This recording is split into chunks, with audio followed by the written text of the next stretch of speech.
Good evening and welcome tonight to our live instant reaction to the Buffalo Bills 2023 first round pick Utah tight end Dalton Kincaid. You are joining Greg Tompsett and Anthony Prohaska with our instant immediate thoughts.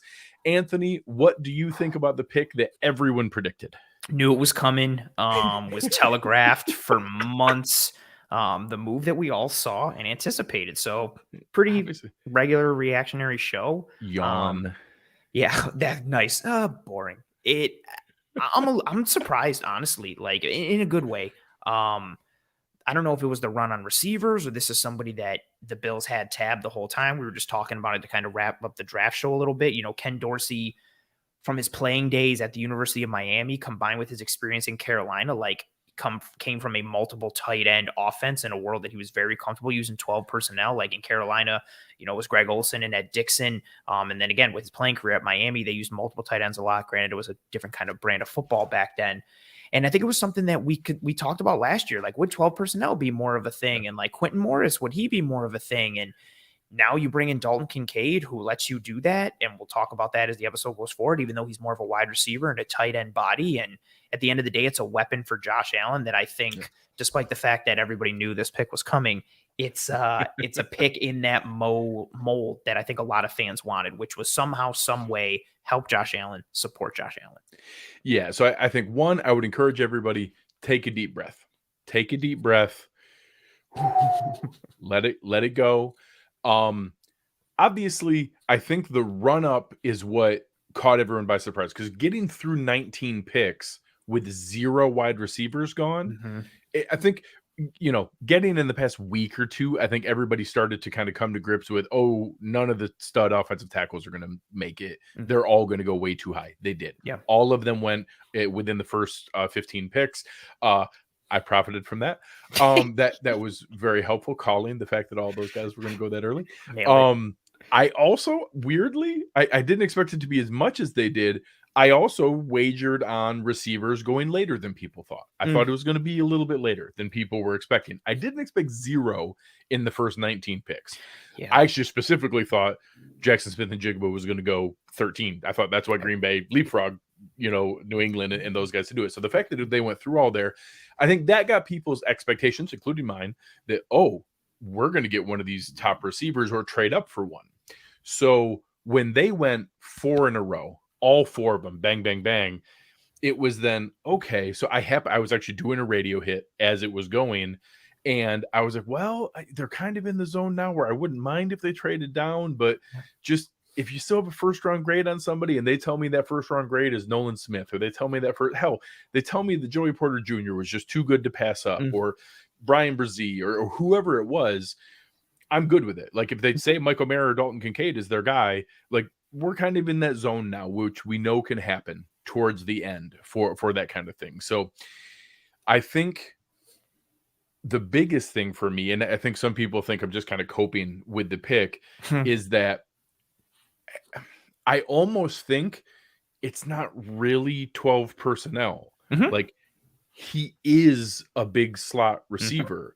Like when the Chiefs use Travis Kelce, he's a tight end in name only.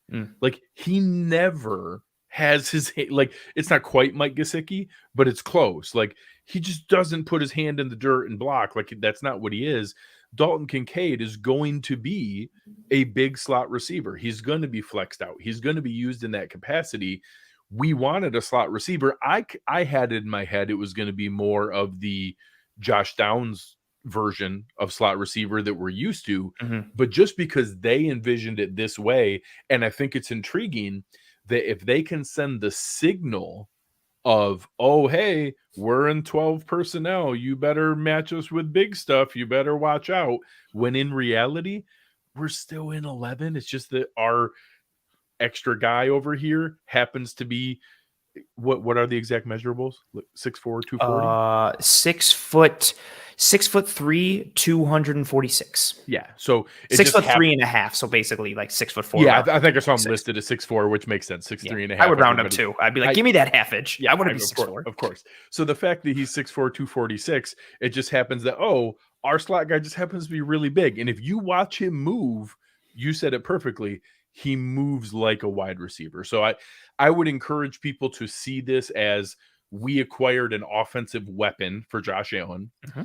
Right there. This is one of the ones that really we talked about registers this with me. at Veets at the Senior Bowl. I was like, Dalton Kincaid is Daniel Jeremiah's like ninth prospect. He's been the entire process. So Daniel Jeremiah is not infallible. He's not like, some scouting god, but he's an incredibly well-respected scout. Like he's someone who carries a lot of weight in that industry. He had worked in the NFL, was prospect. a legitimate NFL scout. Like he's not just like a talking head. Like he knows football. He did the work. He did the work going up through there, and he's the kind of guy. So what this was, when we always get lip service when they come up to the podium afterwards. Brandon Bean's already done it. Oh man, we got the best guy left on our board. He was number one. We wanted him more than anyone else. I 100% believe he was the last guy with a first-round grade. I think that when you see that, I guarantee he was the highest guy left on Daniel Jeremiah's board. And that when you see that, it's that kind of structure to be able to go through there. Now, if people, I joked on our show with Aaron that, hey, can we figure out how to use our $13 million tight end before we pick another one? I'm okay with that. If people have concern with, hey, are we sure that, Ken Dorsey is ready to figure out usage of a big slot when so much of our background has been like true 11 personnel? Those are fair questions. I'm not here to tell you that, no, I guarantee this was a perfect pick and it was absolutely going to be going to be perfectly used. I want to encourage people that there is incredibly high potential. A guest that Aaron and I have coming up, Danny Kelly. I'm a big fan of the guys at the Ringer. He had, I think you probably saw a couple of them. He would do really funny comps. Yeah. His comp for Dalton Kincaid is, I'm not going to say it, but know that I'm thinking it. That's funny. I'm not going to say it, but know that I'm thinking it. Because his comp's Travis Kelce. Yeah. Like and that's what all he wrote is, I'm not going to say it, but know that I'm thinking it. So I can't promise that that's what he's going to be. Yeah. But knowing that Daniel Jeremiah has him ninth, and someone I really respect in Danny Kelly said, when I watch him, I see Travis Kelce. I think it's okay to be excited that we added an offensive weapon, even if it wasn't what we envisioned. Absolutely. And I think that's the way you have to look at it, and especially from like an alignment perspective. So, you mentioned Travis Kelce. Going back these last couple of years, Travis Kelce spent, this is 2022 and 2021. 2022, he spent 44.2% of his snaps in the slot, 29.1% out wide, only 26% in line. 2021, he was in the slot 45.3%, out wide 26.5%, in line 27.3%. He hasn't been in line as a traditional like Y tight end more than 36.7% going back to 2016. And Dalton Kincaid is in that type of mold from an alignment perspective. He is a player that is a tight end by trade or positional alignment, whatever, but with his quickness, his route running ability, he's got refinement and polish and nuance to his route running already, and his run after catch ability. He is a legitimate force in the slot. And I mentioned it on Twitter. I've been talking about this all offseason with the 12 personnel piece as an ultimate dictation tool in today's NFL. Even if it's not, I'm just calling it 12, even if they're running like 11 personnel stuff and he's the third wide receiver, whatever. And don't get me wrong.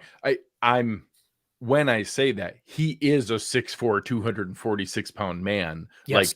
Like, even if we know they are going to flex him out and they're going to use him in that capacity, he's still a tight end. He's not like literally a slot receiver. They're simply going to use him much more in that capacity than than if we drafted Darnell Washington. Absolutely. Where, hey, oh no, that's an inline hand in the dirt blocking majority of the time, as you were going down the path of Dalton Kincaid wasn't drafted to block. No, and he's willing as a run blocker, and he's functional, and he's not deficient. He's not vulnerable. This isn't some dude you don't want blocking. It's just that his skill set leaned towards the weaponry aspect in terms of being a receiver.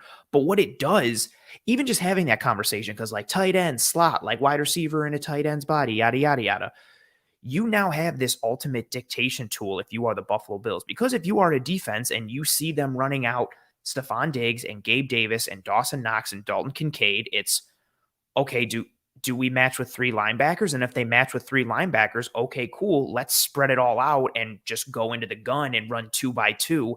And now all of a sudden, your base personnel with those 3 linebackers, one of them has to cover Dawson Knox or Dalton Kincaid or whoever's in the slot. Like, they have to function and live in that world. If you don't want to match with base personnel or those 3 linebackers and you want to stay in nickel, cool, that's awesome. Is your nickel corner big enough to cover Dalton Kincaid or Dawson Knox, or good enough to cover whoever's in the slot? Are they big enough to fit the run if they're being blocked by Dawson Knox or Dalton Kincaid? And all of a sudden you got an opponent who is saying, you know what, I'm treating Dalton Kincaid like an actual, receiver. We're going to match with nickel. Okay, cool. Now you put Dawson Knox in line and you hit Dalton Kincaid off the formation and you use him as that F type of move tight end. And now you're blocking, and that's a good point too. Kincaid had 2 drops in his career. 2 drops his entire college career. Ridiculously reliable hands, big time catch radius. He plays big at the catch point. He extends. He's one of those that he goes up and gets the football downfield. He will dunk on dudes. He will separate in terms of his release off the line. He can separate in the route stem, or he can separate at the catch point, similar to kind of what Drake London was last year. I'm not saying that's the comp, but think of it in terms of how he was able to separate at multiple points. He can work all 3 levels of the defense, underneath, intermediate, vertical. And again, it's that schematic piece. Like, you force a defense to have to ask themselves certain questions from a schematic and personnel standpoint. And depending on whatever answer they pick, you can make them wrong. It's rock, paper, scissors. Yes. Oh, you're throwing rock? Oh, guy. All right, guys, we got to match and throw paper. Oh, you're about to throw paper? Cool. Guess what? We just pulled out scissors. Like, what are you going to do? Yeah. So I do want to credit one. Comparing anyone to Travis Kelce is crazy. Like, he's not going to be Travis Kelce. Travis Kelce is the best receiving tight end in history. I'm pretty comfortable saying, even if I'm an insane Homer Bills fan, which I am, of course, Dalton Kincaid's not going to become the greatest receiving tight end in NFL history. Pretty comfortable putting that out there. I will say Travis Tarr. We're going to have to go back to this moment. Look how wrong you were, Greg. It's crazy. I didn't believe in him enough. Travis Tarr has a fantastic one here that is honestly very accurate. And it's, if Aaron Hernandez was slightly less of a murderer, like just a little bit less murdery. One, it's funny, so I wanted to bring it up. But 2, that's actually accurate. Like, if you think of the offense that New England ran with a more traditional tight end, and obviously Dawson Knox is not Rob Gronkowski, but Dawson Knox is a traditional tight end. Dawson Knox has hand in the dirt a fair amount of time, but then they found a way to run what they would call 12 personnel. But Aaron Hernandez was just a big slot. Like, Aaron Hernandez was just a movable flex piece that you moved around as a receiving option that had enough threat that you had to pay attention and be like, oh man, what if they run? But that's not what they used him for. They didn't use him for his run blocking prowess. They used him because he was a dangerous receiver, and they ran jet sweeps with him. They ran all kinds of different stuff with him. So Bills fans, we had to, face the usage of that the other direction. Think of that as what Dalton Kincaid is when they say, oh, it's 2 tight ends, and I'm using finger quotes for the people listening. He's not another tight end. He's another big movable chess piece that they'll use from an offensive standpoint. And I actually think from a usage standpoint, the way the Patriots used Aaron Hernandez, again, pre-murder Aaron Hernandez, that's more of what I have in mind of how they're going to use that. I think it's a very fair point. Like, it is, when you've got 2 tight ends who are functional, and I'm not underselling or overselling anyone. Like, when you have 2 tight ends that are functional run blockers, but also functional receivers, and I think Knox and Kincaid are both, above that to a certain degree, it just makes you more versatile in terms of what you can do. And now a defense is caught between a rock and a hard place. They have to live in this limbo world and trying to determine, like, what do we do? Like, again, you take someone like Cole Beasley and it's like, okay, cool. Let's take Cole Beasley, you put him in the slot. Okay, like, we're a defense, we'll match with nickel personnel. Our nickel corner is probably around the same size as Cole Beasley. Like, cool, that's what we're going to live with. But now if your slot receiver is Dalton Kincaid, like, even if your nickel corner is a really good nickel corner, he's probably 5'11", 190 pounds roughly, and he's going up against a dude that's 6'3.5", 246 pounds. And like, Can he match with that dude? Oh, and that's a good question for Dominic.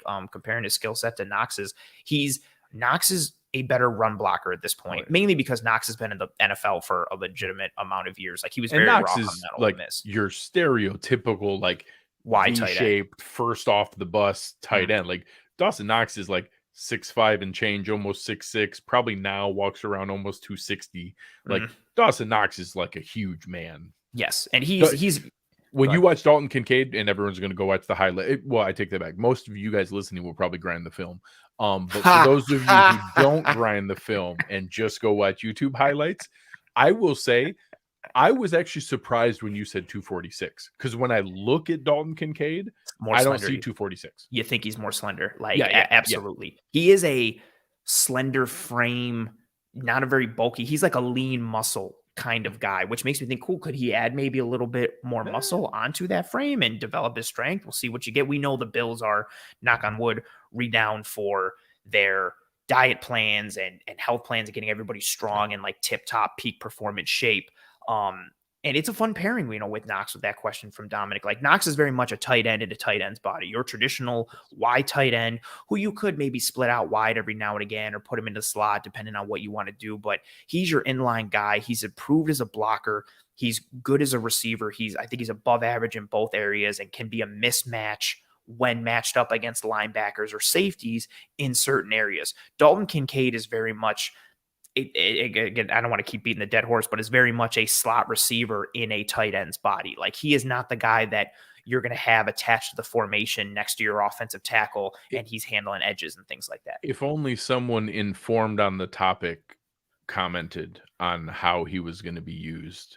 But Bean's a coward and doesn't really know anything. Yeah, so Brandon Bean literally just said he's going to play in the slot. That's shocking. I can't believe that the general manager just said that the player he just selected is going to play where we said he's going to play. I want to grab this one. So Chris says we got a Mike Gesicki. Absolutely not. No. Mike Gesicki is not a functional run blocker. So Kincaid is functional now as a blocker. Is he a plus matchup as a run blocker? No. Could he be? Potentially. He's functional and he's willing. He just has to be coached up there and given a little bit more refinement and upskilling there. Now, maybe he doesn't because they're really going to use him in the slot. Slot is an aspect, but Mike Gesicki wasn't that willing as a blocker, and more importantly, he was not functional. Dalton Kincaid is already a functional blocker. He's not a vulnerability or a deficiency as a blocker. It's just that his skill set is so, dialed up in the other avenues as a receiver that's where he's used.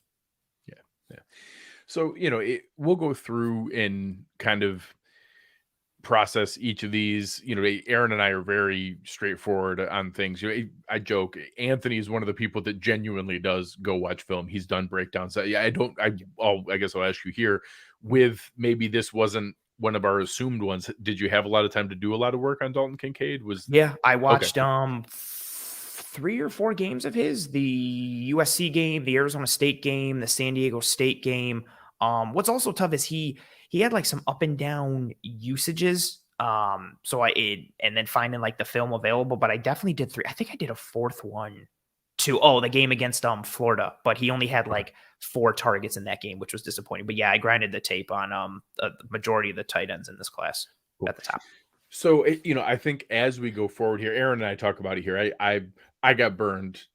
I dove so deep the first couple of years I did this, and then just was wrong on so many plays. And you're like, I wasted all this prep. And I just I was so, I've told the story a bunch of times. I was so certain that they were picking Creed Humphrey at that pick in the second round. Like, he checked every possible, but like he talked about God in his bio. He wore camo hats. He was a wrestler. He was a position we needed. Like, he checked destiny.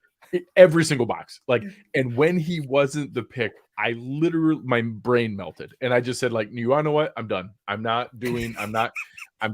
So never again. So now I'm like, hey, of course I'm going to get into it and look at stuff. But once they pick the players, then I'll dive deep on the guys they pick. So I'm excited. That's all I'm going to do tomorrow morning is dive into everything I can get into. And that's when I will actually work and watch film. Is I'm not going through and making myself crazy watching all 22, which fans think it's like this awesome thing. it's mind-numbing. It's called grinding the tape. It's for a horrible. reason. It's a There's grind. no sound. You have to rewatch plays like 5 times in a row, and every single one of them, you have to watch it from both angles. Yes. And it's mind-numbing. But once I know it's a player that we're into, that's what I'm going to do tomorrow. So tomorrow, I will start my film work on Dalton Kincaid, and I'm excited about doing that tomorrow morning. And obviously, all of our other shows are going to react to it here. But we wanted this show to be able to give some instant, immediate thoughts on what we're going. Hey, Aaron. Hey, what's going on, man? So not that we're ending this second, but just some. Yeah. So goodbye. So, all right, screw you guys. I'm going to bed. I'm mad. All right, so let's talk a little bit about what this does with any of the other options going on.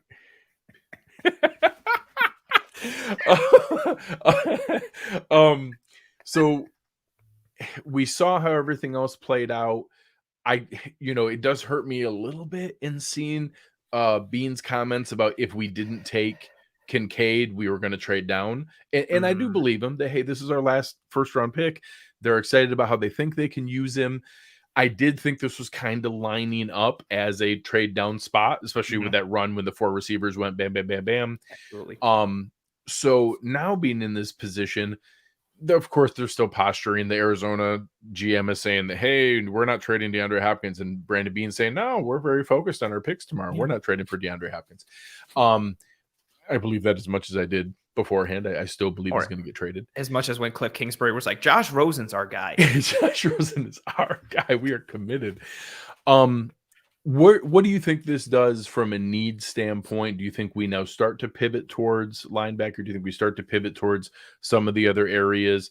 Does this check the box of offensive weapon that we were looking for from that standpoint? Do you think receiver is still in play with some of these coming picks?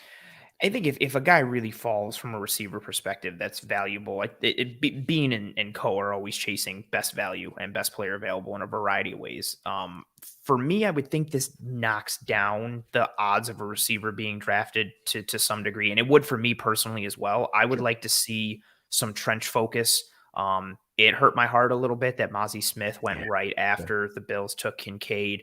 So I'm still, knock on wood, hoping for Keanu Benton tomorrow in the second round. But I would like to see.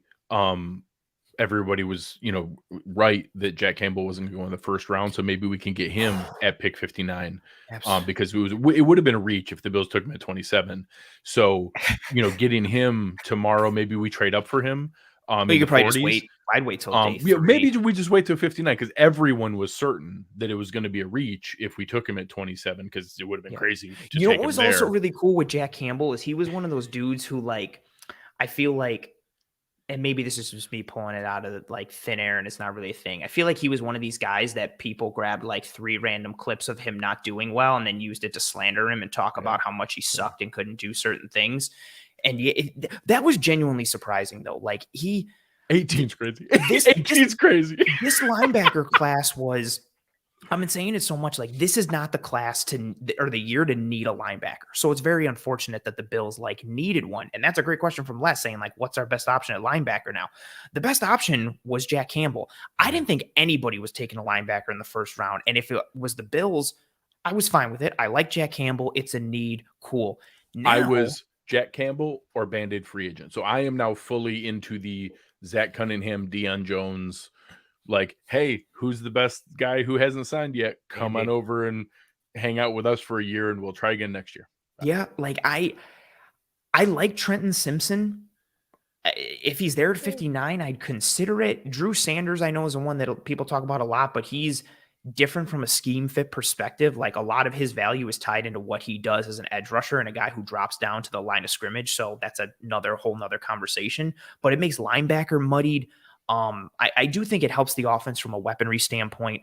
I would still like to see some reinforcement on the offensive line. Give me another offensive tackle, not even just to beat out Spencer Brown, but from a depth standpoint, right now you're looking at Deion Dawkins, Spencer Brown, David Quessenberry, and Tommy Doyle. If anything happens to Spencer Brown or Deion Dawkins, who's comfortable putting in David Quessenberry or Tommy Doyle? Because I am not. And I think you could also get younger there from a long-term perspective.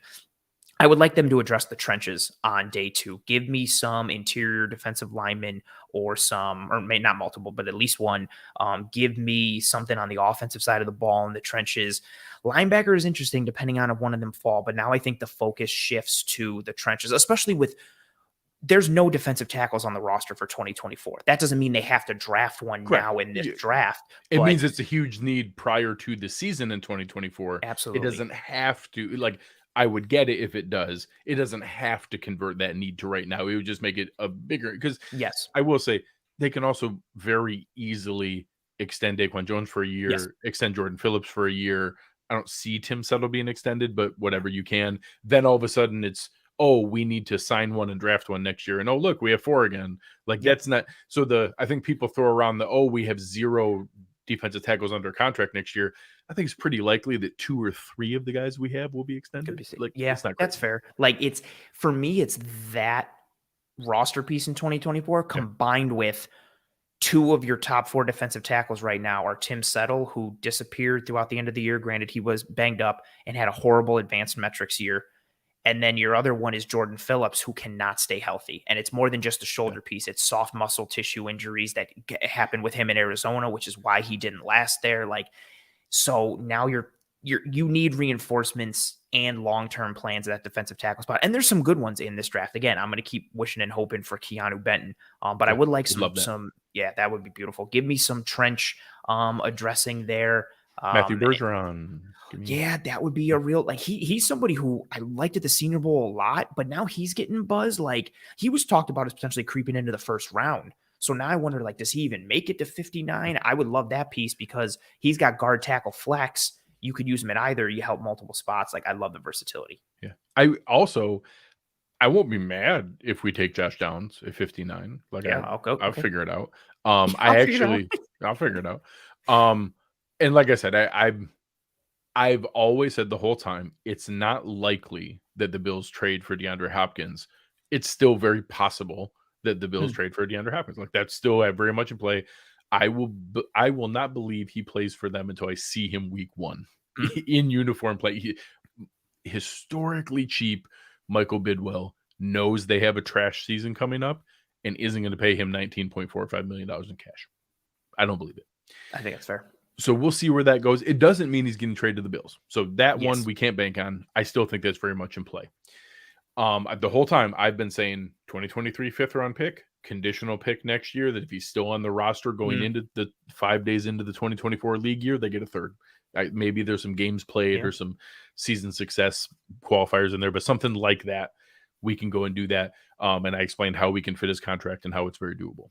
Yeah, that makes a lot of sense. With a pick like Kincaid, not checking the box of like the exact JW here, I won't lie, that was where my head was at. I thought with what was left on the board, I thought that the trade up was going to be for Nolan Smith. I thought that's where it was. I didn't expect it. That's not who I would have picked going in, but just looking at the remaining board, I was like, that's there. And of course, just Philadelphia's just collecting Georgia Bulldogs, like just Velociraptors. They get Jalen Carter and Nolan Smith to add to what was already on their defenses. Hey, look, here's 2 more guys. Go play with them, guys. Have fun. Just go be fast and violent and physical, and then rotate in and just be, just do a whole bunch of great versatile things. Like I like Nolan Smith a lot. Part of me thought when they traded ahead of Dallas, I knew Dallas wanted a tight end, so my thought was, okay, it's either Mayer or it's Kincaid. I was leaning Kincaid, but then part of me thought, well, it could be an edge guy or a D-line guy. Maybe it's Murphy. Maybe it's Smith. Smith is just so exciting. I didn't think he was a scheme fit for the Bills, but I wouldn't have cared because I really enjoyed his tape. And I like explosive, angry, violent players that play like Velociraptors.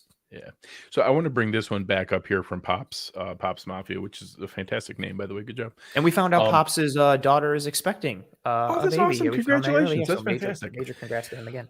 So again, here, people are going to get mad at this comp, but just talking about the usage and the skill set, what this is saying, and I think it's spot on, because Eric's first comments when he went into the film was, hey, guys, I've been telling you about how we need a player that can kind of control the middle of the field and find those soft spots. And yeah, I didn't expect it to be a 6'4", 246-pound guy, but hey, here's some benefits of the leverage. So think of Cole Beasley, but instead of his superpower being that crazy like jitterbug option route that Beasley would do, that instead for Kincaid it's going to be, oh, he kind of has a preternatural like speed for his size. Like when they joke about guys being like deceivingly fast, like you don't expect him to be as quick and as fast as he is.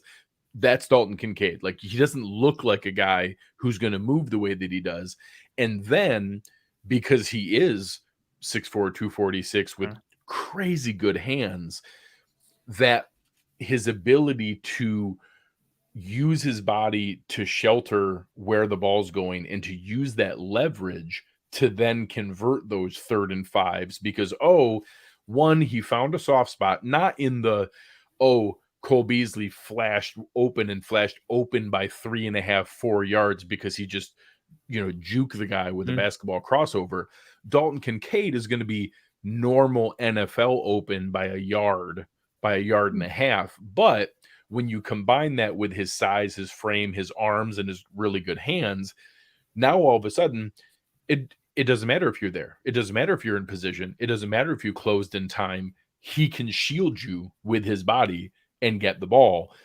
Fans are going to love that part of his skill set. So like the instincts part that Bean is talking about is what people have been so excited about, is that how is this guy constantly open? How is he always open when he's not Cole Beasley. He's not Josh Downs. He's not like the quickest athlete on earth. He's not suddenness and necessarily sharpness. He is for his size and spot, but he's not like a traditional slot shifty bug. I think didn't he run like a freaky 3-cone or something like that? He had like one test that was off the charts. I don't remember which one it was. I didn't see any testing because he had injury stuff. So I don't. There was one thing that I think people had said was a crazy one, but either way, like that is going to be where his superpower comes in. Like what he's really good at is, why is he open all the time? Like how does he constantly find these spots in the zone? And then you look and like, man, it looked like the DB almost got there. I can't believe they almost swiped at him and got him. And he's just over and over again going to be open enough, use his body enough, use his exceptional hands enough that he catches the ball. And he's going to do it over and over and over again. That is where, when we talk about big slot, we talk about it's kind of 12 personnel, but it's really 11. That's what we're talking about, is that he's going to be used like a wide receiver, used as that zone beater, where, hey, we did not have that guy last season. We tried so much shoehorning, we tried so many things that we brought Cole Beasley back out of retirement. And he was the best slot option, legitimately. Swole Beasley is a hysterical nickname, and it's honestly not that wrong. He consistently finds space because he knows how to leverage defenders, leverage coverage. He knows how to beat defenders in man. Like he knows how to separate consistently. And then with his size and his frame and his catch radius, you don't have to put the ball directly on him like you do with Cole Beasley, because Cole Beasley's a tiny guy, or Isaiah McKenzie, or if it was going to be Khalil Shakir, or whoever like the slot options have been. Now you've got somebody who you can throw it away from his body a little bit and he can go up and get it. And then he's got the hands to make catches away from his body and consistently bring it in. Like his ability to consistently win, it's not necessarily because he's schemed up. It's because he's taking advantage of matchups. He knows how to win versus different body types and skill sets.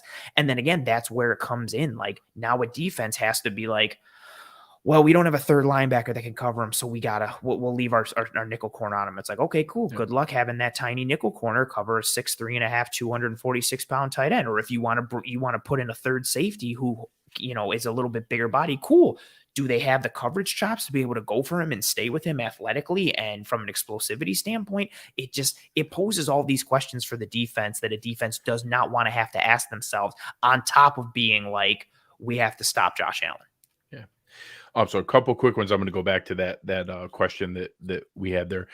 I'll stop short of calling him an H-back, but it's not terrible. That's not a terrible description, like the Charles Clay usage kind of thing. I think that's not exactly how I would describe it, but it's not terrible. Pops here asking, where does this leave Quentin Morris? It's not great. It's not helpful for him. Yeah. I think that we want 3 on the roster, and I think Quentin Morris has some of that like kind of tight end, but also can do some Reggie Gilliam type stuff.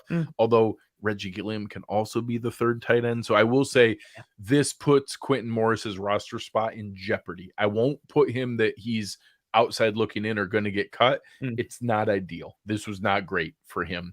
If you're Quentin Morris, you're not sitting here right now going, man, I'm safe on this roster. This was not an exciting pick for him. And now I want to go back to that question that came up. I don't know if you started. I probably messed it up, Chris. Because those kind of led into where my question was about the usage for him. So I'll make Chris go find that again. There it is from Joe. Will Kincaid contribute early? So everybody's first fear is like, oh my God, we didn't use Kaiir Elam till the end of the year. I will say, so one, I think we're pretty good about, for the most part, defaulting to and defending the coaches and the coaching decisions, and they see more things than we do, they know more things than we do. That was one where most of us were pretty universally like, I don't get it. Everything we see in the film and on the field, Kaiir Elam should be playing. I don't get it. But even in the beginning, though, like he played less in the beginning. They played Christian Benford instead. Correct. It was a rookie. It was another rookie instead. Yeah. And Dane Jackson didn't have as bad of a season as everybody like thinks. So there was a reason why they were like, there was a reason for some consternation. So I'm going to hedge on this a little bit in that I said the same thing on defense. I can both tell you that Taylor Rapp did not sign here only to be Micah Hyde and Jordan Poyer's backup. I promise. He did not sign here without some commitment that, hey, we got a package that we couldn't do last year because we were kind of hoping Jaquan Johnson was that guy. And then we found out very painfully Jaquan Johnson was not that guy. And that they just could not do the 3 safety big nickel, whatever, thick dime, whatever you want to call the person. I use thick dime as often as possible because it bothers Eric. Well done. It does. It bothers Eric so much. My favorite is it's just dime. It's just dime. It doesn't have to be thick. It's better when you say thick. Yeah, everything's better when you say thick. So we didn't have the option not to run nickel 100% of the time last year because we didn't have the personnel. We didn't have the athletic third linebacker. We didn't have the athletic third safety. We just didn't have the people to do other things. So we didn't invest a first round pick for Dalton Kincaid not to play. I know everybody's gotten crazy about we don't play rookies. Yes, we do. We play rookies fine. I also don't think we're all of a sudden going to flip to like a 80% 12 personnel team. Like, I do think that, maybe we go from, we were almost like league worst, like single digits, 6-7% in 12 personnel. If I remember off the top of my head, it was one of the lowest in the league. And I believe now we are going to jump into the top half. I believe we're going to jump into maybe the top third. We're not all of a sudden going to become Cleveland or all of a sudden going to become some of these teams that they have multiple, like 2 or 3 tight ends on the field all the time. I don't think we jump into an 80% 12 personnel or San Francisco like from day one. So maybe we ease into that usage, but I will say the skill set Anthony and I were just talking about with that zone beater, his ability, he's going to, when he's on the field, you guys will notice him. He's going to be involved and he's going to be great in 2-minute drill and those kind of like scramble drill. Hey, everybody go get open because that's what he's good at. We're going to see him and he's going to get usage and he's going to be involved. I don't know that we see him as like a, that he's getting like 90% of snaps right off the bat. It might take him a minute to carve out like a huge snap count role, but I do think there's a role. I do think it shows a conscious shift in offensive philosophy, even if it's kind of window dressing and it's really still 11 personnel, but it's going to look like 12 on paper. I do think that that's there. So what is your mind on your initial instincts of usage for Dalton Kincaid? Are we going to use him even though we just used a first round pick? It starts, I think, with that usage that they used previously, and you were spot on. So last year in 2022, the Bills had a 6% 12 personnel usage rate, which was 31st in the entire NFL. So very, very, very low. I should think about doing more with numbers. You could do. It'd be weird if only you had some kind of thing that is useful with numbers in some way. If only. Dare to dream, I guess. They did have they were 17% usage rate for 21 personnel, which was the sixth most. Yeah. And I actually brought that up on the show a couple times.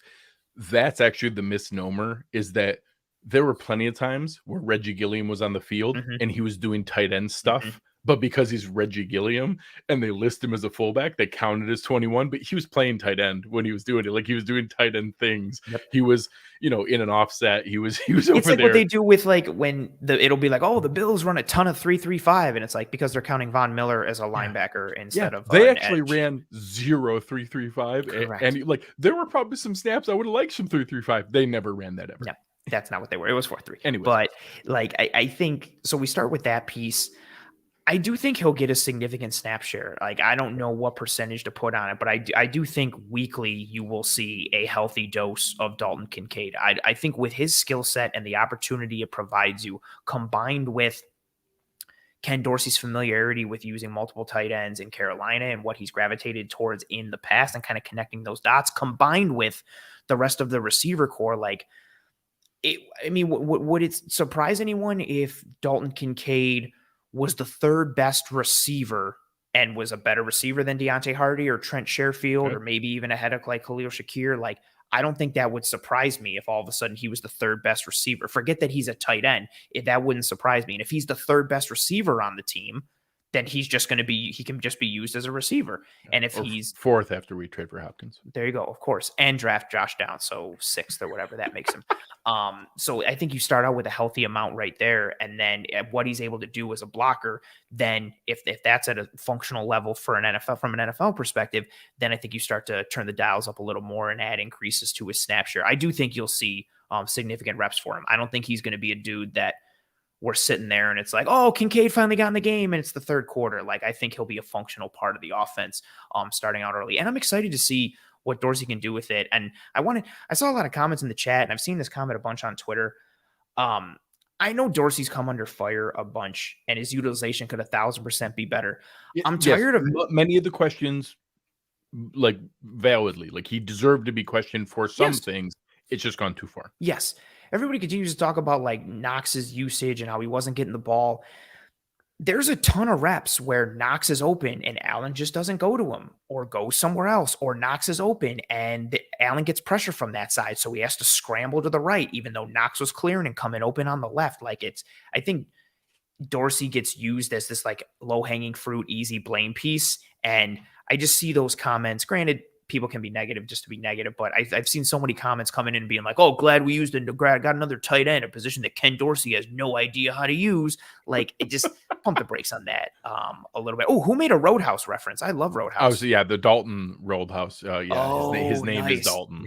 Dalton. I love that's a top 5 movie for me. Absolutely fantastic. Well done. And I will say, so part of the we don't use the tight end is silly, because of course we do. Dawson Knox was on the field all the time. It's the fact that, I think myself included, when we gave him that contract, I expected kind of a material bump in usage, not another 50 catch, 550 yard season, which he did. Like, he had 48 catches and 517 yards and 6 touchdowns. That's a nice season. Like, of course we use the tight end. He got 65 targets. He was on the field all the time for every single. That was actually missing 2 games, so he probably would have been like 55 catches and he was banged up in a couple games that he did play early on in the year, that with the ankle or foot or whatever he had. And not to, I'm not speaking lightly of this. And his brother died like moments before the season. Like, his brother died leading into the first game of the season. So this idea that, we don't use the tight end. Well, yes, we do. The guy got 65 targets and 50 catches and 550 yards, 6 touchdowns. Like, we use the tight end a normal especially amount. As the season progressed. Like, he was getting chunk plays and getting factored. And you also have a team that Stephon Diggs is one of the league leaders in targets every year by a healthy margin. Like, 150 plus. And that's not a regularity for a lot of other teams. Like, he is the target monster. big time. So, and I will say, from a usage standpoint for Kincaid, I actually think if we had taken any of the other, maybe not JSN, maybe if we took any of the other rookie tight end or rookie receivers, I bet Kincaid's going to play about as much as they do. Look, I think that that's probably about right. I think that they probably would have had I don't know, 50-60% snap share, like they would have been. And maybe towards the end of the year, it starts to become a more regular defined regular role that maybe it bumps up to 80 or so. But I mean, even Stephon Diggs plays like 80-85% of the snaps. Like most guys don't play constantly. Like it's okay to work guys in and out. So there's pieces of this. And I will say, there are some guys in the chat who are frustrated, and I think it's fair. Like this was not a perfect pick. This was not some slam dunk pick that so it's funny. The only thing I asked for coming in, my only wish was that, hey, let it be an obvious, easy, universal pick that we're all excited about. And like, oh my God, like we see the guy dropping 5 spots down and like, oh my God, he's going to be there. Is he going to be there? Oh my God, we got the guy. And then at least then it's easy. So I'm a little frustrated that, even myself, when I saw the name, I was like, wait, what? Why? Like, all right, I liked him, but, and I would have done the same thing if it was, honestly, we were in a spot where him or Joey Porter Jr. or Nolan Smith were going to be the same thing for me, where it's like, I mean, all right, they're first round talents. They deserve to get picked here. It's not a reach at all. Like these are guys that absolutely everybody had going in the first round, but it's not the position I thought we were going to take. So now it kind of makes my brain hurt. So it took me a minute. And then again, people saw my, I'm pretty sure like 800 people have just said, given me the copium gif or meme afterwards, in that my tweet is 3 lines. It says, he's a slot receiver. Dalton Kincaid is a slot receiver. We pick the top slot receiver on our board. Like that's fair. That was my instant, immediate reaction right after the call.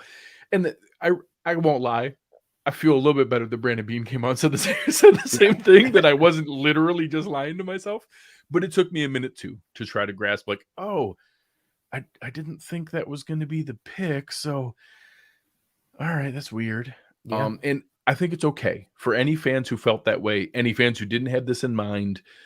I think Anthony and I have given you guys reason to see this as an offensive weapon. Yeah. He is a big slot. He can play an NFL version of wide receiver. We talked about his Cole Beasley skill set. We talked about his ability to find the soft spot in the zone. Do you have any final thoughts for everybody before we wrap up here? Anything that you want to share in things about Dalton Kincaid or things you're going to be diving into next as you go back and look at more? I am excited too. I'm currently debating how much longer I stay up and clip all 22 to post to Twitter. So that's a big thought that I'm wrestling with right now. But I think for me is tying it to the wide receiver class. I think when we're sitting here going forward 3-4 years from now, I think it'll finally come to the light that this wide receiver class, especially at the top, wasn't what people necessarily think it was, just based on, well, we can get the 3rd or 4th best receiver in this class. It's like, yeah, but you're getting the 3rd or 4th best receiver in a class that isn't very strong. And then you're going to put them in the pool of NFL receivers and see what they're going to be. This isn't copium, which I think is a hilarious play on words that people continue to use. I know the one that I heard by straight draft grade, Joe Marino said that he would have had Khalil Shakir as his wide receiver 7 in this class, the 7th overall receiver in this class. Just to give a frame of reference, someone that I know gets brought up in our mentions plenty. We love Joe. Joe is a dear friend of Cover One, but gets brought up a lot in our mentions. He had that Khalil Shakir would have been wide receiver in this 7 in this class, just as a frame of reference. And that's very fair. Something I maintained this entire offseason is whoever wide receiver 1 was for you, at best, for me, he was going to be wide receiver 6 last year, behind Wilson and London and JMO and Olave and Jahan Dotson, at best wide receiver 6. And then you're going in everybody after that. This wide receiver class, I don't think was necessarily the strongest piece. And it's not just copium. He is a slot receiver. Like, he's a wide receiver in a tight end's body. He can do some tight end stuff, but he's very much a receiver. And if you're looking at him within the receivers, you can make a case that he was one of, if not the best receiver options in this draft. Like, him and JSN operate similarly in terms of not being very sudden or shifty or bursty guys, but guys who win with smooth athleticism, who leverage space. They do it in different ways and have different body types and frames. But if you were somebody who was pounding the table for JSN, I think when you start to dive into it and really see what's going on with Dalton Kincaid, you will start to come around on it. And this isn't trying to paint the picture for positivity because we like the Bills. I came immediately on after the Bills took Boogie Basham, and I said, I think this guy sucks and I hate this pick. Like, and I still am going to continue to say that, not just because I'm kind of improved right at this point. Like, if this wasn't a good pick, we would say it. This isn't just trying to smooth everything out and make it pretty. We said it. We joked initially. This obviously wasn't the pick we anticipated, predicted, said that it was going to be. We're just trying to help everyone else as we're talking through it in real time. We've known about this pick for less than an hour ourselves. We're just kind of talking you guys through our process as we're explaining it. If we, and again, I've had plenty of picks that I've been very vocal about, like, this makes no sense. I don't get it. Why are we doing this? You know, I didn't think we were going to take one defensive end. Why did we take two? I thought we needed a guard. Why did we take two tackles? I've been very open about all of this. I think that this is one that people are going to, I think there's some people who their initial reaction, nothing's going to be like Josh Allen, but there are some people who their initial reaction, they're going to go back and make fun of themselves after they see how much they like this player. You get that? What's the apology form thing that people put out? So there's going to be a Dalton Kincaid apology form for sure. And I get it though. Like, people see, especially for those who aren't super draft conscious or draft focused, and you see Bills, you see it flash on the screen, like the Bills pick is in tight end. Your first thing is tight end. Like, why did we pick a tight end? And then you have to really dive into it and kind of see. Well, that's a good comment there from Stan saying, I think Kincaid checks more boxes overall than the typical slot wide receivers, and his blocking is underrated. Again, a functional. He's a better blocker. Is he a great blocker for a tight end? No. Is he functional? Yes. Is he a better blocker than any of the other slot receivers? You will know the answer to this better than a lot of people. Is he a better blocker than Gabe Davis?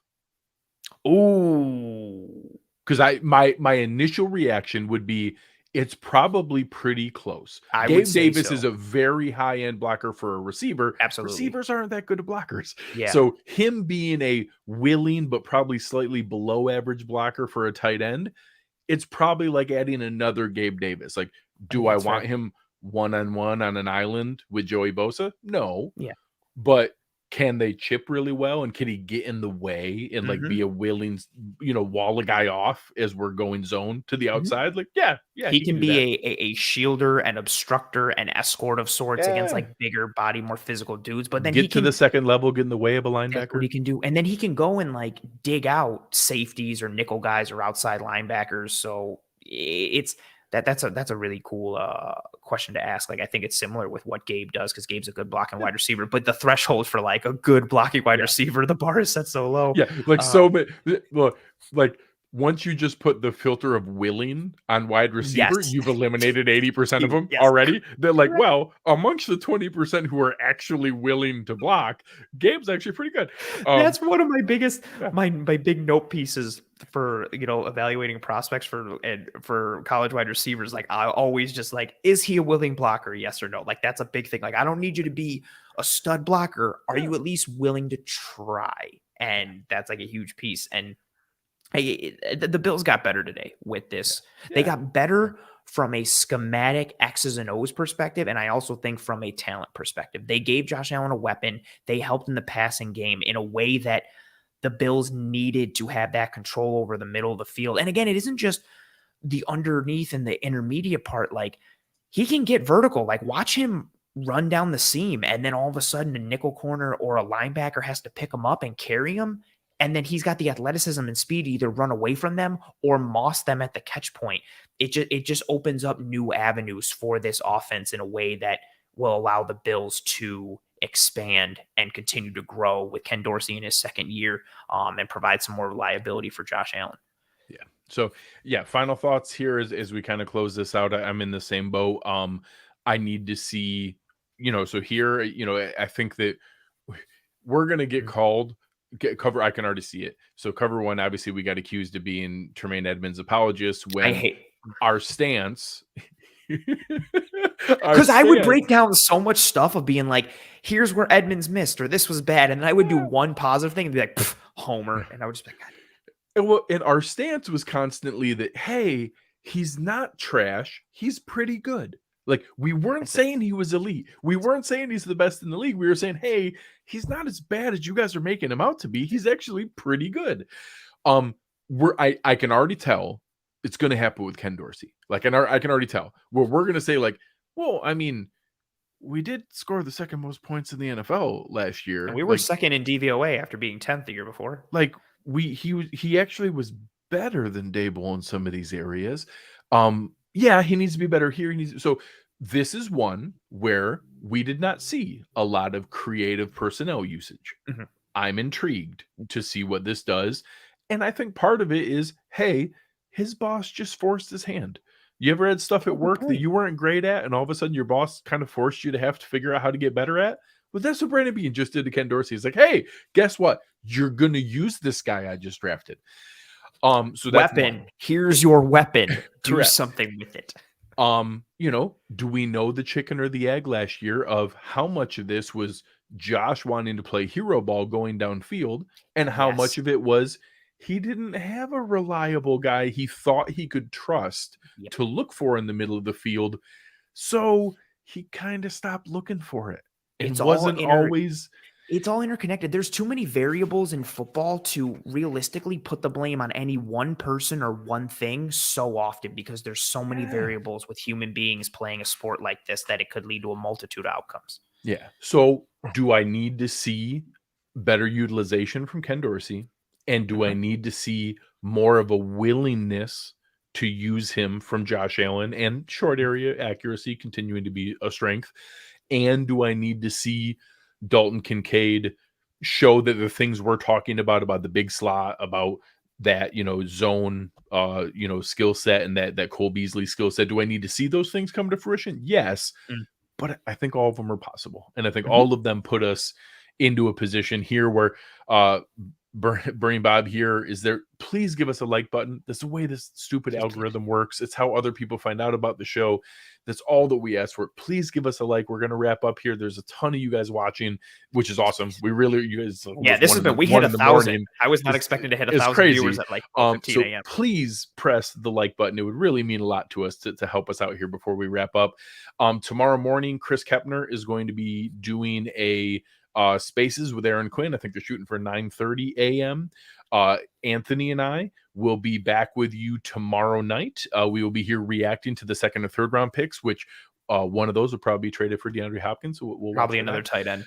You'll be leading our live show tomorrow night during day 2? Yes. Okay. Have a different rotating panel of people coming on with you there as well.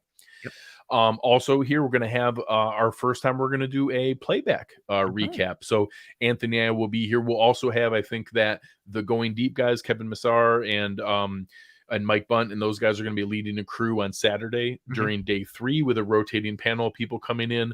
Plus Anthony and I will do a recap show, and then we'll do our first playback recap, which, depending on whether my wife's divorced me or yet, maybe I'll join on. So we'll see where that goes. We had a lot of fun last week on playback. We did a blast. It was so much fun. So we have a ton of good stuff coming up for you guys. You'll be able to watch all the other things going on. Thank you very, very much for everybody who's been here. It really means a lot. I do beg you, please hit the like button on the way out. It would really mean a lot. But on behalf of Anthony Prohaska, our awesome producer, Chris Kepner, I am Greg Tompsett. You've been listening to our Cover One instant reaction to Dalton Kincaid is the first round pick for the Buffalo Bills, and we are out.